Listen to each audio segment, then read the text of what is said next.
शहबाज शरीफ की लंदन से सियासत ज़्यादा देर नहीं चलेगी। पार्टी रहनुमा हुकूमती वजीरों के ताने सुन रहे हैं। जल्द वापस ना आए तो साथियों के लिए दिफा करना मुश्किल हो जाएगा। इमरान खान हों या बिलावल भुट्टो, अस्पतालों के दौरे हुए लेकिन मसले वहीं के वहीं रहे। हुक्मरान वफाकी हों या सूबाई, सेहत के मामले में दोनों का रवैया एक जैसा ही लगता है।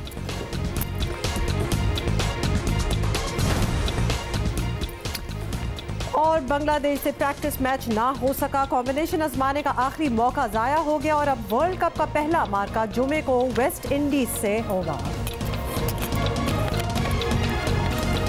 जरा सियासत में क्या हो रहा है और ओवर द वीकेंड क्या होता रहा वो आपको ज़रूर आगाह करना चाहेंगे। आपको बताएं कि लंदन में बैठकर सियासत करने वाले शहबाज शरीफ जितनी जल्दी वापस आएंगे, पार्टी के साथ अपने लोगों की मुश्किल भी आसान होगी। और आखिर लीगी रहनुमा कब तक वजीरों के ताने सुनते रहेंगे? अपोजिशन लीडर शहबाज शरीफ ने लंदन में प्रेस कॉन्फ्रेंस में कहा, उन्होंने इमरान खान जैसा झूठ बोलने वाला वजीर आज़म नहीं देखा। बदकिस्मती से इमरान खान अना परस्त हैं और उनका ऊपर वाला चेंबर खाली है, ये उनका कहना था। मेरे सारे टेस्ट अभी तक के सारे क्लियर हैं, एक दो अब मज़ीद होने हैं, तो उसके बाद इंशाल्लाह मैं पाकिस्तान चले जाऊँगा इंशाल्लाह। मैंने पाकिस्तान की 71 साल तारीख में इमरान खान साहब से ज़्यादा दरोग गोई करने वाला और गलत बयानी करने वाला वज़ीर आज़म नहीं देखा। इगोइस्टिक हैं, उनका चेंबर खाली है यहाँ पर और वो दिन रात वो झूठ बोलते हैं। वज़ीर आज़म इमरान खान की मावरे खुसूसी बराए इत्तलात फिरदौस आशिक अवान ने कहा कि शहबाज शरीफ साहब आपकी यहाँ तलाश जारी है और आपका चेंबर खाली है। दीगर हुकूमती रहनुमा भी छोटे मियाँ साहब पर चढ़ दौड़े। मैंने तो उसमें जब जा रहे थे कह रहा था कि वापस नहीं आएंगे, और इसीलिए मैं आपसे ये कह रहा हूँ कि जिस तरीके से हमने ये जो शहबाज शरीफ बाहर गए हैं या ये बाकी लोग गए हैं, ये लोग इसके ऊपर कन्विंस नहीं है कि ये हमने नहीं भेजे या किसी और ने नहीं किए। लोग तो हमें कहते हैं कि भाई आप लोगों के दौर में ये बाहर चला गया। मैंने लॉरियो आपको बताया था कि शहबाज शरीफ एनआरओ पे भाग रहा है। मैंने रोजे में हूँ, मैंने खुद इसको भीख मांगते देखा है एनआरओ की।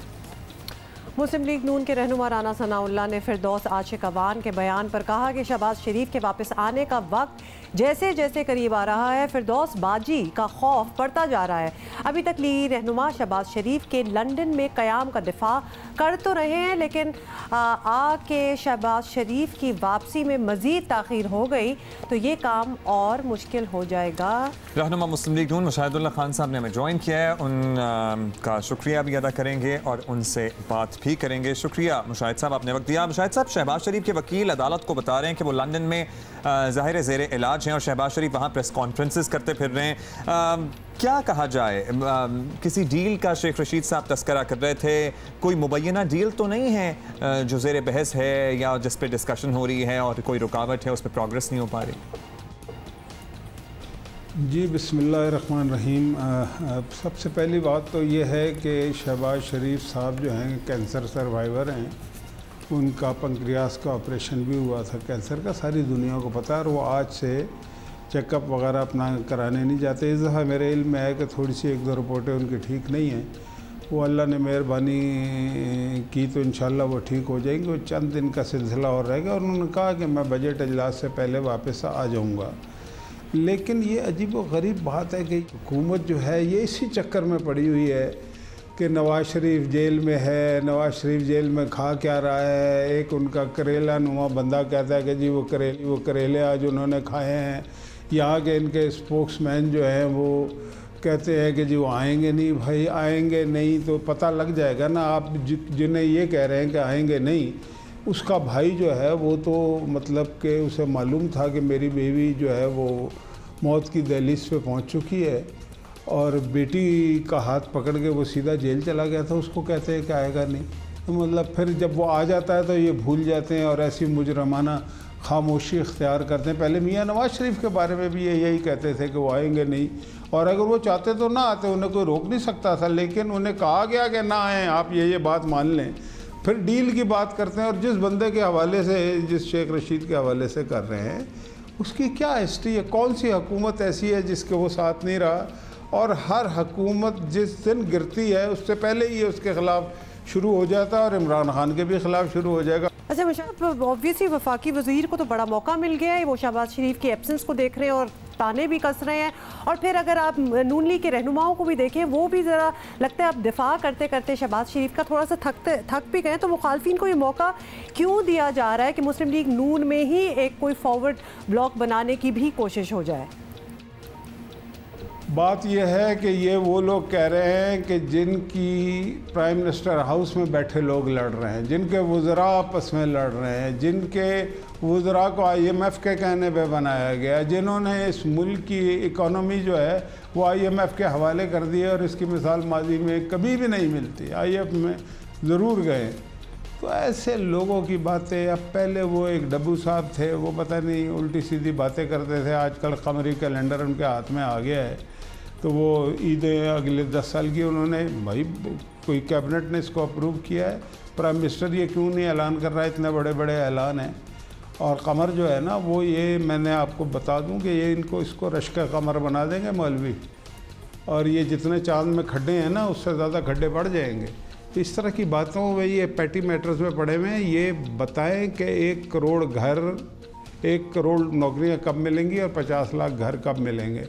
लेकिन महंगाई इन्होंने की हुई है, लोग चीख रहे हैं, चिल्ला रहे हैं, उनका कोई मदावा नहीं है।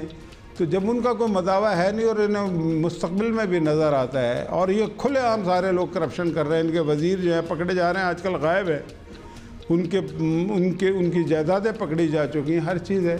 तो उनका जवाब देने के बजाय नवाज़ शरीफ, शहबाज शरीफ, मरियम नवाज़, ये इनके हवास पे छाए हुए हैं।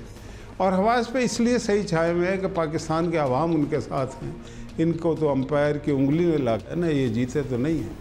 मुशाहिद साहब, 2 माह हो गए मुल्क अपोजिशन लीडर से महरूम है। शहबाज शरीफ साहब की गैर मौजूदगी में हमने देखा है कि बिलावल भुट्टो जो हैं बड़े एक्टिव भी नज़र आए, अपोजिशन के सबसे बड़े रहनुमा के तौर पर भी सामने आ रहे हैं।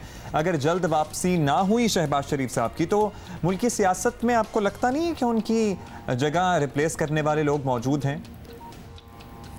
देखिए, हमारा लीडर मोहम्मद नवाज शरीफ है, PMLN का सदर शहबाज शरीफ है, senior vice president Khaqan Abbasi और दीगर है। जो नैरेटिव है और जो बयानिया है वो नवाज शरीफ का, और शहबाज शरीफ समेत सारों का लीडर नवाज शरीफ है। तो ये नवाज शरीफ जेल में हो या जेल से बाहर हो, शहबाज शरीफ लंदन में हो या लाहौर में हो, इससे कोई फ़र्क नहीं पड़ता। तारीख़ भरी लोग तकलीफ़ें उठाते हैं आवाम के लिए। पाकिस्तान में जिन लोगों ने सिविलियन हुक्मरानी की बालादस्ती के लिए कुर्बानियाँ दी है, जैसे कि आज नवाज़ शरीफ दे रहा है, उसकी पार्टी दे रही है, मरियम नवाज़ दे चुकी है, कैप्टन सफदर दे चुका है, हमज़ा दे रहा है, राजा कमर दे रहा है, हनीफ अब्बासी दे चुका है, साद रफ़ीक और सलमान रफ़ीक दे रहे हैं, कामरान माइकल दे रहा है। ये जो सारी कुर्बानियाँ हैं, एहसन इकबाल को गोली मारी गई, ख्वाजा आसिफ के मुंह पे स्याही फेंकी गई, नवाज़ शरीफ को जूता मारा, ये सारी कुर्बानियाँ हैं। ये सिविलियन बालादस्ती की जंग है, और कुर्बानियाँ देने वाले लोगों से दुनिया की कोई ताकत जो है ना, ज़्यादा देर तक उनके रास्ते में रुकावट नहीं बन सकती। ये तो बेचारे चे पिद्दी चे बित्ती का चलें जी, we got your point of view. बहुत शुक्रिया। अच्छा जी, अभी ज़रा आगे बढ़ेंगे और सियासतदानों के तूफ़ानी दौरों का जिक्र करेंगे। एक साहब सिंध में HIV के मरीज़ों से मिले, लेकिन ये मरीज़ मिलने के बावजूद मर्ज़ फैलने के ज़िम्मेदारों की कोई बात नहीं की गई। मसले के हल के लिए कौन से इक़दामात उठाए जाएंगे, इस पर भी बात नहीं की गई। दूसरे साहब अस्पतालों के दौरे पर गए, एक्शन वहाँ भी कुछ ना हुआ। हमारे सियासी रहनुमा फ़ोटो ऑप से आगे अमली इक़दामात पर कब आएंगे, ये अहम सवाल है। लाड़काना में HIV फैलने की खबरें कई हफ्तों से मीडिया की जीनत बनी हुई हैं। हमने कितनी दफ़ा इस पर बात की है, मगर उस शहर के मुंतखब रुकने कौमी असम्बली बिलावल भुट्टो जरदारी को वहाँ जाने की फुर्सत नहीं मिली। अब चेयरमैन पीपल्स पार्टी वहाँ पहुँचे भी तो सिवाय काम की बात के हर बात उन्होंने की। इसी का मुकाबला करने के लिए हम चाह रहे हैं।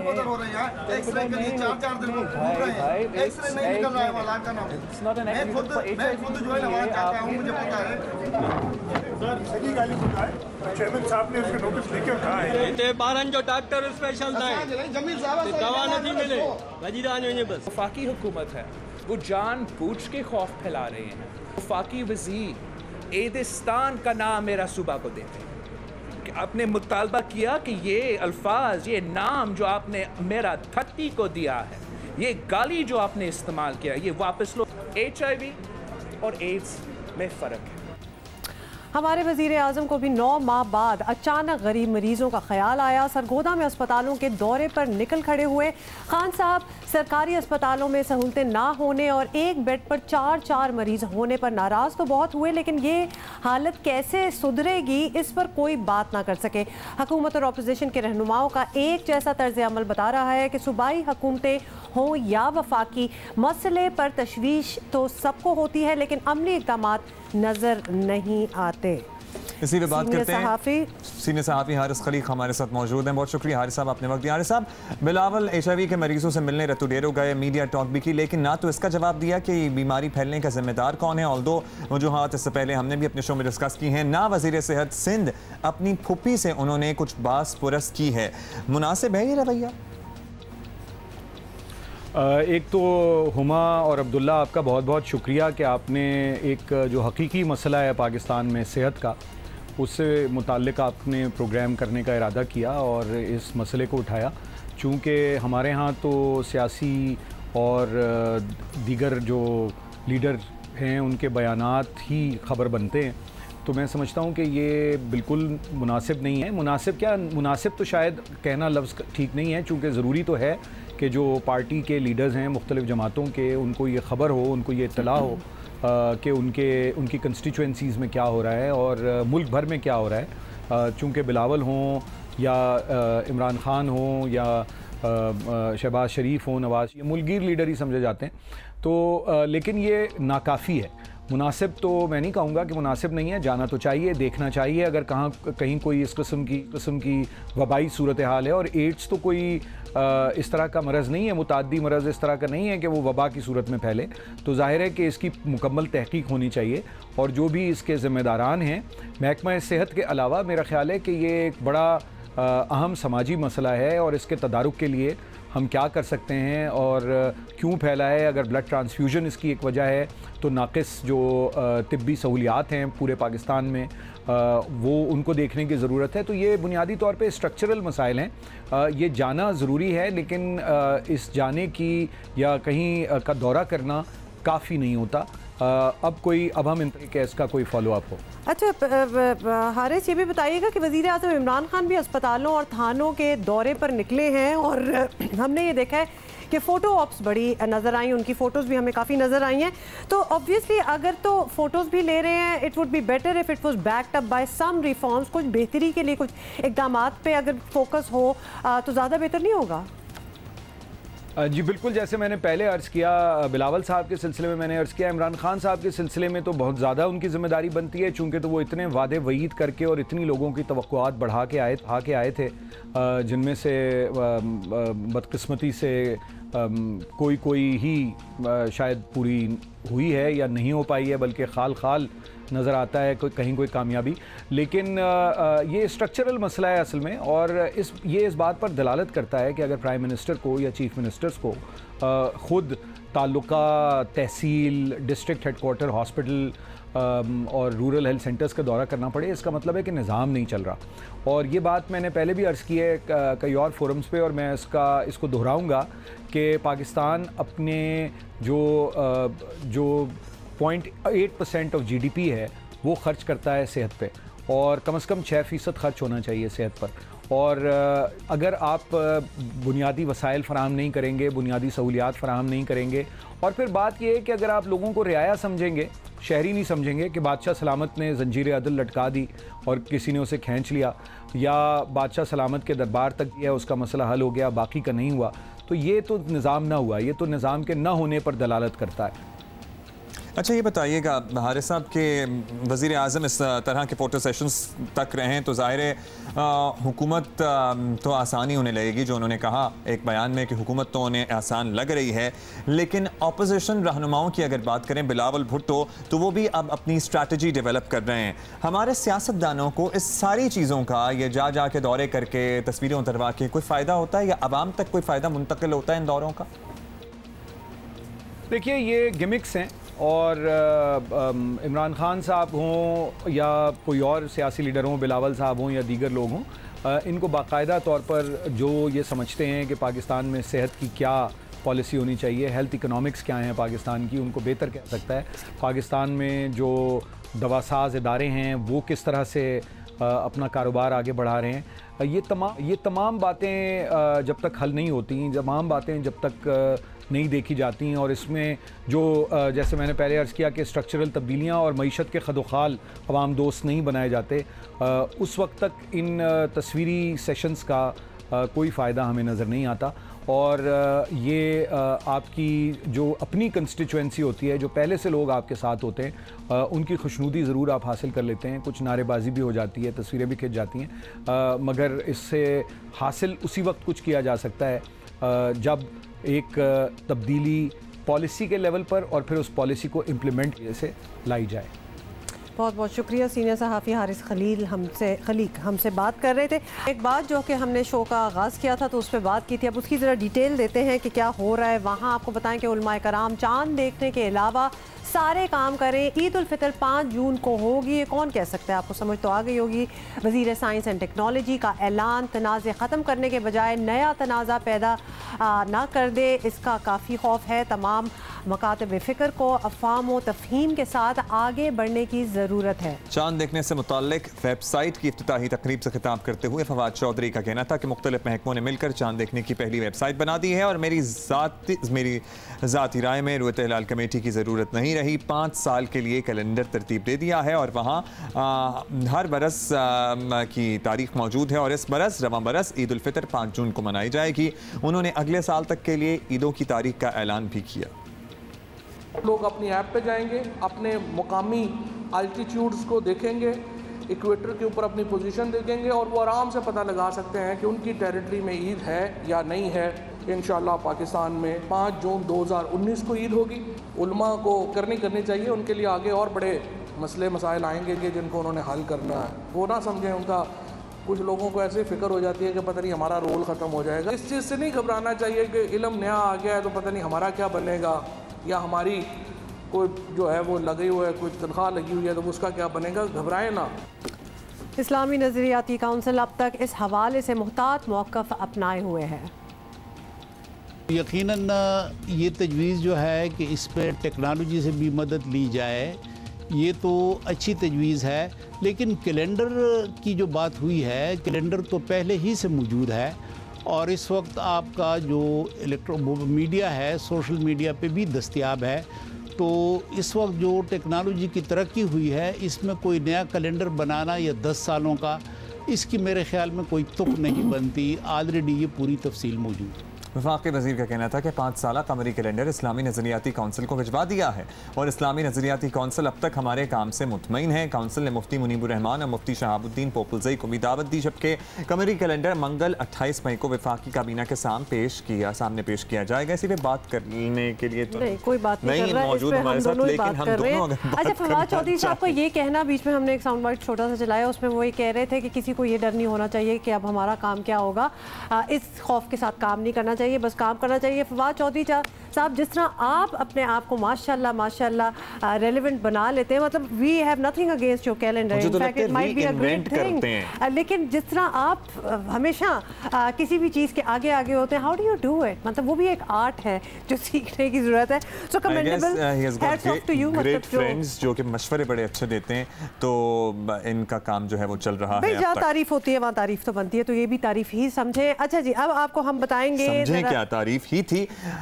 हाँ, अभी हम आगे बढ़ेंगे और थोड़ा वर्ल्ड कप की बात करेंगे, जो हमने शुरू में वो भी बात की थी। अच्छा जी, आपको बताएं कि दूसरे प्रैक्टिस मैच का तो समझ आई गई होगी, आपको पता होगा कि दूसरा प्रैक्टिस मैच खेल ही ना सके और पहले में अफगानिस्तान जैसी टीम से शिकस्त खाई ग्रीन शर्ट्स अब बराह रास्त वर्ल्ड कप का मैच खेलेंगे डायरेक्ट। और खुदा करे कौम के खदशात जो हैं वो उम्मीदों में बदल जाए, मगर ऐसा सख्त मेहनत के बगैर मुमकिन बिल्कुल नहीं है। So hard work is what we require. Pakistan और बांग्लादेश, दुख हुआ था मुझे उस दिन, वैसे बहुत ही दुख हुआ था, तो सही दुख वाकई नहीं, यकीन मानिए नहीं सोचा था। हाँ, मतलब ऑब्वियसली नहीं सोचा, लेकिन फिर इंशाल्लाह बहुत सी ऐसी चीज़ें भी होंगी जो हम डर रहे होंगे, but they will turn out good. Pakistan और बांग्लादेश के दरमियान वर्ल्ड कप का वार्म अप मैच बारिश के बायस बगैर शुरू हुए ही ख़त्म हो गया। और अच्छा, और वर्ल्ड कप से पहले टीमों के वार्म अप मैचेस खेले जा रहे हैं। इस सिलसिले में पाकिस्तान का अपना दूसरा मैच बांग्लादेश के खिलाफ खेलना था। कार्डिफ में मैच वक्फे से पहले नहीं हो सका शुरू ही। इससे पहले अफगानिस्तान के खिलाफ वार्म अप मैच पाकिस्तान को 3 विकेटों से शिकस्त का सामना करना पड़ा था। इंग्लैंड के खिलाफ हालिया इसके बाद पाकिस्तान ने मिशन वर्ल्ड कप का आगाज़ भी ज़ाहिर डिसअपॉइंटिंग तरीके से किया है। पहले वार्म अप मैच में निस्बतन कमज़ोर हरीफ अफगानिस्तान ने 3 विकेटों से शिकस्त देकर ग्रीन शर्ट्स के लिए खतरे की घंटी बजा दी है। साबिक कप्तान मोहम्मद यूसुफ टेलीफोन लाइन पे हमें ज्वाइन कर रहे हैं। अब हमें अफगानिस्तान भी हरा देगा, ये हमने सोचा नहीं था वर्ल्ड कप के वार्म अप मैच में। बहुत शुक्रिया मोहम्मद यूसुफ, आपने वक्त दिया। बताइएगा, पाकिस्तान का दूसरा मैच तो बारिश की नज़र हो गया, पहला हम हार गए। एक्चुअली वीडियो पे हमें ज्वाइन कर रहे हैं। ये बताइएगा कि अच्छी प्रैक्टिस क्या हुई नहीं, हमें होनी चाहिए थी, जो नुकसान हो उठाना पड़ सकता है जिसका हमें फ्यूचर में, what can be the consequences of this? बिस्मिल्लाहिर्रहमानिर्रहीम। मैच तो वॉश आउट हो गया और प्रैक्टिस मैच भी था। तो प्रैक्टिस मैच इसलिए होते हैं कि प्रैक्टिस अच्छी हो जाए, लेकिन इससे पहले हमने जो 5 मैचेस खेले इंग्लैंड के ख़िलाफ़ उसका बहुत फ़ायदा हुआ। इंटरनेशनल मैचेस थे और प्रेशर भी था और एक अच्छी टीम के ख़िलाफ़ खेले, नंबर 1 टीम के ख़िलाफ़। तो मेरा ख़्याल है कोई इतना ख़ास फ़र्क नहीं पड़ना चाहिए। और पहला मैच जो हारे हैं अफ़गानिस्तान से, उस पर हमें थोड़ी सी तशवीश होनी चाहिए कि हमारी टीम अब अफ़गानिस्तान से भी हार रही है। तो इसमें हमने बहुत सी चीज़ें देखनी है, जो गलत हुई उसको बेहतर करना है। अच्छा मोहम्मद यूसुफ साहब, ये ज़रूर बताइएगा कि ये तो ऑब्वियसली हम जो जिक्र कर रहे हैं एक वार्म अप मैच था जो कि कैंसिल हो गया, लेकिन बरतानिया में का मौसम ऐसा है कि खदशा है कि वर्ल्ड कप के मैच भी मुतासर हो सकते हैं। इसके बारे में हम पहले भी बात कर चुके हैं क्योंकि वहाँ बारिश बहुत ज़्यादा होती है। तो इस तरह हर मैच इंतहाई अहम हो जाएगा। टीमें अब मैच जीतने और ज़्यादा मार्जिन से जीतने की कोशिश करेंगी क्योंकि रन रेट बहुत ही अहम है इधर। तो क्या पाकिस्तान के लिए इस पॉलिसी में फ़ायदा है या नुकसान है? What do you foresee? देखिए, ये तो इंग्लैंड का वेदर ऐसे ही होता है, लेकिन मेरा ख्याल है कि आगे आगे वेदर बेहतर ही होगा। जैसे पाकिस्तान का और अफ़गानिस्तान का भी गर्मी होता है, तो अच्छी वाली गर्मी में कोई कुछ नहीं कह सकता क्या होगा आगे, क्योंकि उधर 3W मशहूर है, तो उसमें एक W वेदर का भी है। तो वेदर का कुछ नहीं कह सकता कोई भी कि क्या वेदर आएगा एक दिन के बाद या थोड़ी देर के बाद। इसलिए मेरा ख्याल है इसको हमें दिमाग से निकालना होगा, टीम को भी और हमें भी, इधर भी पाकिस्तान के सारे लोगों को जो मैच देख रहे हैं इधर ही होगा। अच्छा यूसुफ, ये भी बता दीजिएगा कि पहले वार्म अप मैच को देखें या इससे पहले इंग्लैंड की सीरीज़ भी देखें, पाकिस्तान की बॉलिंग में वो काट नहीं हमें नज़र आ रही जिसकी बुनियाद पे हम मैच जीता करते थे। हमें हमेशा से यही शिकवा था कि भाई हमारी बैटिंग लाइन परफॉर्म नहीं करती है, हमारी बॉलिंग तो छा जाती है। इस दफ़ा बॉलिंग को भी कुछ हो गया है, मैनेजमेंट से कोई गलती हो रही है, या अगर आपके पास कोई सजेशन, कोई सोल्यूशन है तो प्लीज़ हमसे शेयर करें। अभी तो वर्ल्ड कप शुरू होना है। एक हमारे जो स्ट्राइक बॉलर हैं, एक वहाब रियाज है, एक शादाब खान है, और अगर हुसैन को खिलाते हैं तो हुसैन भी एक स्ट्राइकिंग बॉलर है क्योंकि उसकी 90+ पेस है। इसी वजह से उसको इंक्लूड किया गया है कि 90+ जो पेस होती है उसको विकटें लेने के ज़्यादा चांसेस होते हैं। तो अभी ये लग रहा है कि वहाब ये जो अपना हमारा हुसैन है ये भी रन्स बचा रहा है, कभी स्लो बॉल करता है, कभी ऑफ स्टम्प से बाहर करता है। तो हमें रन्स कंटेन नहीं करवाने इन 2-3 बॉलर से, इनसे हमने विकटें लेनी, इनसे स्ट्राइक करवाना है, इनसे एग्रेसिव बॉलिंग करवानी है, पॉजिटिव क्रिकेट खेलनी है, जीतने के लिए खेलनी है। और इनसे ये कहना चाहिए कि आपने विकटें लेनी, हर हाल में आपको किसी चीज़ की फ़िक्र नहीं करनी। बाकी 2-3 बॉलर हैं जैसे इमाद है या हमारा वो हसन अली खेलता है या आमिर खेलता है, तो इन्होंने रन्स कंटेन भी करने और विकेट भी ले। जैसे आमिर ने फाइनल में इंडिया के ख़िलाफ़ 3 विकटें ले ली थी ऊपर से ही, तो उसके बाद फिर भी आप देखें कि नीचे से वो पांड्या जो था वो जब छक्के मारने शुरू हुआ था तो ऐसे लग रहा था जैसे मुश्किल हो सकती। अगर ऊपर से ये विकटें ना ली होती, एक आधा प्लेयर इनका मेन खड़ा होता तो ये मैच भी मुश्किल हो सकता है, 340 भी चेज़ हो जाता। तो इसलिए ज़रूरी ये है कि हमारे जो मेन स्ट्राइकिंग बॉलर हैं उनको कॉन्फिडेंस दें और उनको बताएं कि आपने विकेट लेनी है, विकेट बॉलिंग करें, टाइट बॉलिंग करें और कॉन्फिडेंस से पॉजिटिव बॉलिंग करें। और मेरा ख्याल है कि सारी चीज़ें कोच और कैप्टन ने अब करनी है। अभी तक ये कोई ऐसी चीज़ नज़र नहीं आई कि इनको उन्होंने कॉन्फिडेंस दिया हो। बिल्कुल ठीक है। अच्छा, अब पाकिस्तान की टीम जुमे के दिन वर्ल्ड कप का पहला मैच वेस्ट इंडीज़ के ख़िलाफ़ खेलेगी। पाकिस्तान के लिए आपको क्या लगता है कि बॉलिंग बड़ा चैलेंज बनेगी या बैटिंग? मेरा ख्याल है कि दोनों चीज़ें हैं, दोनों चीज़ों से बंदा मैच जीतता है। और अगर देखें इंग्लैंड के ख़िलाफ़ जो आखिरी 5 वनडे हम खेले उसमें मैं समझता हूँ कि बॉलिंग से ज़्यादा बैटिंग भी कह सकते हैं, बॉलिंग भी है, दोनों चीज़ों का है। कि वो जहाँ जहाँ मैचेस हुए वो पार रन ही 350 था। तो हम कई जगहों पे हम कम किए हैं, 25, 30, 40 रन हम कम करते आए हैं। बॉलर्स ने भी बॉलिंग इधर उधर की है, हम अपने बॉलरों को सही तरह इस्तेमाल नहीं कर सके। अभी तक जो मुझे लग रहा है कॉम्बिनेशन नहीं बना सके हमारा कैप्टन, कोच और सिलेक्शन कमेटी, उस तरह टीम को नहीं जल कर सके जैसे इंग्लैंड ने की। अगर आप देखें उन्होंने उन 5 वनडेज़ को यूज़ किया है, उन्होंने जीता भी है, अपने नए प्लेयर भी चेक किए हैं, अपनी जो स्क्वाड था 15 का उसको भी सिलेक्ट कर लिया। इसकी वजह क्या हुई कि उनका कैप्टन, कोच और सिलेक्शन तीनों एक जगह पे, तीनों ने बहुत ज़बरदस्त हिकमत अमली बनाई। बहुत शुक्रिया आपका मोहम्मद यूसुफ हमारे साथ मौजूद। लेट्स सी कि जी क्या होता है वेस्ट इंडीज़ के साथ अब जो मैच है उसमें। ईद की तैयारियां जो होती हैं ना वो बिल्कुल समझे कि 4th गियर में ऑलमोस्ट पहुंचना शुरू हो जाती हैं। गुजरांवाला में क्या हो रहा है जी, ईद के मौके पर हाथ की कढ़ाई के मलबूसात मांग में है जी, कपड़े जिनकी हैंड एम्ब्रॉयडरी हो। राना आंसर रिपोर्ट कर रहे हैं। Okay fine. खूबसूरत कढ़ाई वाली कमीज़ के साथ दुपट्टा हो या फिर फ़राक, लहंगा और साड़ी, गुजरांवाला में ख़वातीन के ये सारे मलबूसात आज भी हाथ से तैयार किए जाते हैं। और इस साल ईद पर मौसम की मुनासबत से बारीक रेशमी कपड़े का इस्तेमाल किया जा रहा है, जिस पर कारीगर सुई धागे के साथ ऐसी महारत से रंग बिरंगे मोती और सितारे परोते हैं कि देखने वाले देखते ही रह जाते हैं। पीके, बैम्बर और नेट पे आजकल ये गर्मियों के सूट हैं, ये इस पे हमारा ज़्यादा काम हो रहा है। ईद के लिबास जो तैयार हो रहे हैं, गाहक की यही डिमांड है कि मौसम के हिसाब से कढ़ाई का काम उस पर कम हो। ईद ऑर्डर्स में ख़वातीन की तरफ से ज़्यादा काम की बजाय कम कढ़ाई वाले लिबास की डिमांड है। फिर भी एक दिन में 2 कारीगर मिलकर सिर्फ एक सूट ही बना पाते हैं। जी ये हमारा जो काम बहुत बड़ी काम है, इसमें बहुत मेहनत वाली छोटा काम उसमें होता है, बहुत मेहनत वाला होता है। तो हम पे 2 कारीगर बैठते हैं एक सूट पे, शाम तक एक शर्ट मुकम्मल करते हैं। हाथ से तैयार किए गए ये मलबूसात रेडीमेड कपड़ों की निस्बत ना सिर्फ ज़्यादा मयारी हैं बल्कि इनकी कीमत भी मुनासिब है। बाज़ार में आसानी से दस्तयाब तरह तरह के रेडीमेड मलबूसात के बावजूद हाथ से बनाए गए ये खूबसूरत लिबास आज भी ख़वातीन में ज़्यादा मकबूल हैं। कैमरामैन सजाद अली के साथ राना अंसर, जियो न्यूज़, गुजरांवाला। मुझे ऑब्वियसली अपनी नज़रों से नज़र आ रहा है कि ये हाथ की कढ़ाई है। अब्दुल्ला कहते हैं ये हाथ की कढ़ाई है, ये हाथ की है भाई, और किस तरह होती है हाथ की? ठीक है, हाथ की कढ़ाई है, machine with the machine, hand with hand. लेकिन मैं आपको एक बात बताऊं ना, हमने अब कुछ अर्से पहले की बात है, मुल्तान और बहावलपुर से वो हाथ की कढ़ाई वाले वो जो कपड़े आते थे ना, वो आते थे, हाँ वो वाले का मेरा जहन था कि शायद वो वाली कढ़ाई होती है। हाँ मतलब वो डिफरेंट होती है, ये भी मोती और ये दबका शबका, मतलब ये हाथों से ही तो सब कुछ लग रहा है, और फिर मशीनी होती है वो जो धागे की and all that. हाँ, this looked like more like a शादी preparation than Eid preparation. It did. हाँ. अच्छा, ये भी बड़ा एक इंटरेस्टिंग किस्म का है कि कुछ लोग शायद वो डिवीजन भूल जाते हैं कि ये कोई शादी का त्योहार नहीं है। Please be happy. अगर आप खुश हैं, अगर करना है तो जरूर करें। फुल काम वाला शादी जोड़ा पहन के ईद पे खुश हैं तो प्लीज खुश रहिए। वैसे which is true, जब छोटे बच्चे पहनते हैं ना इस किस्म के वो बहुत भरे भरे और चमकीले से कपड़े, they look adorable, तो please go all out with that.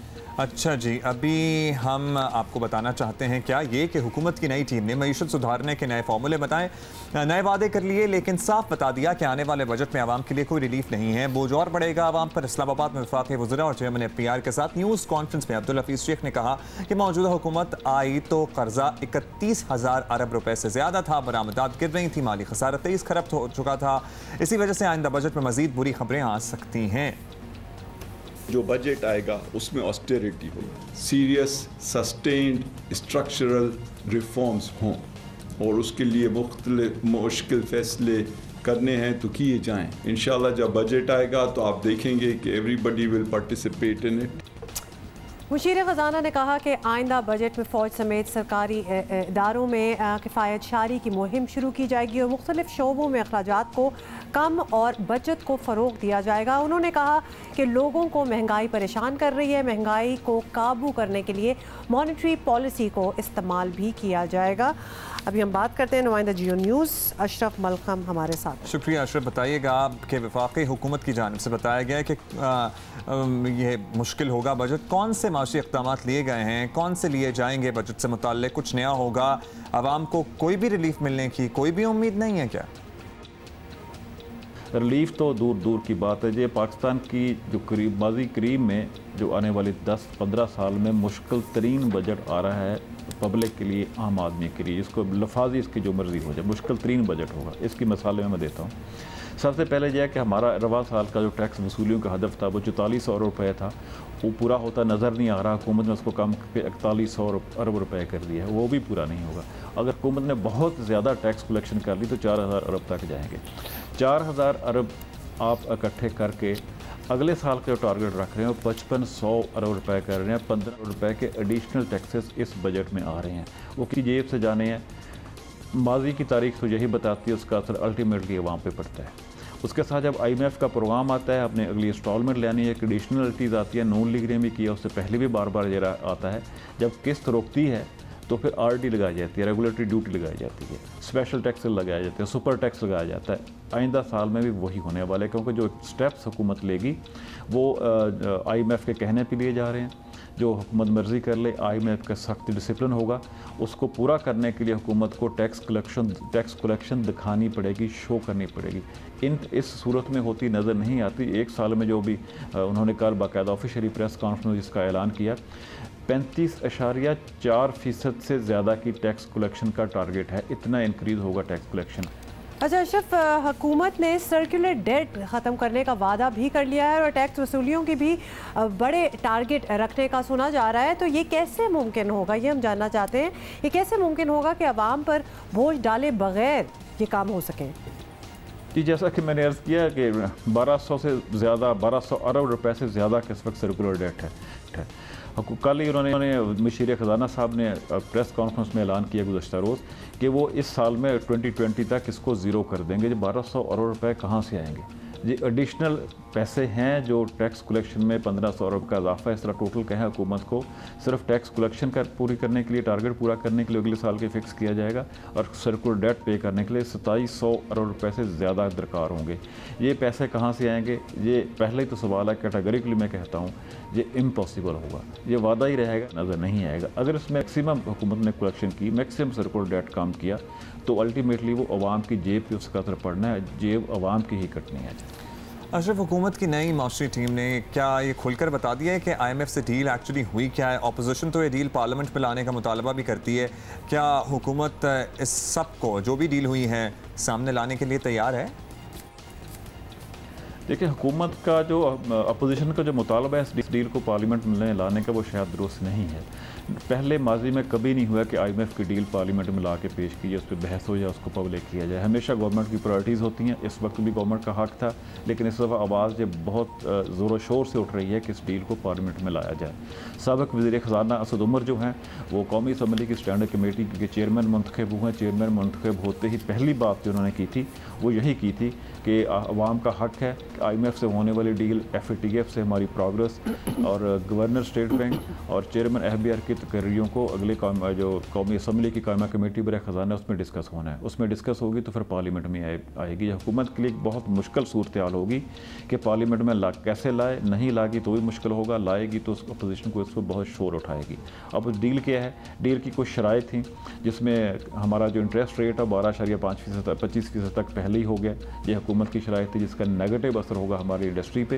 Industrialist और कारोबारी तबके को लोन ज़्यादा शरह पे मिलेगा, लिहाजा एक नेगेटिव इम्पैक्ट होता है हमेशा इसका। दूसरी चीज़, जो 5500 अरब रुपये का टैक्स वसूलियों का हदफ है, ये इम्पॉसिबल वाला टैक्स है। हमारी इकॉनमी के साइज से बहुत ज़्यादा, एक साल में इतनी ग्रोथ किसी सूरत मुमकिन नहीं है।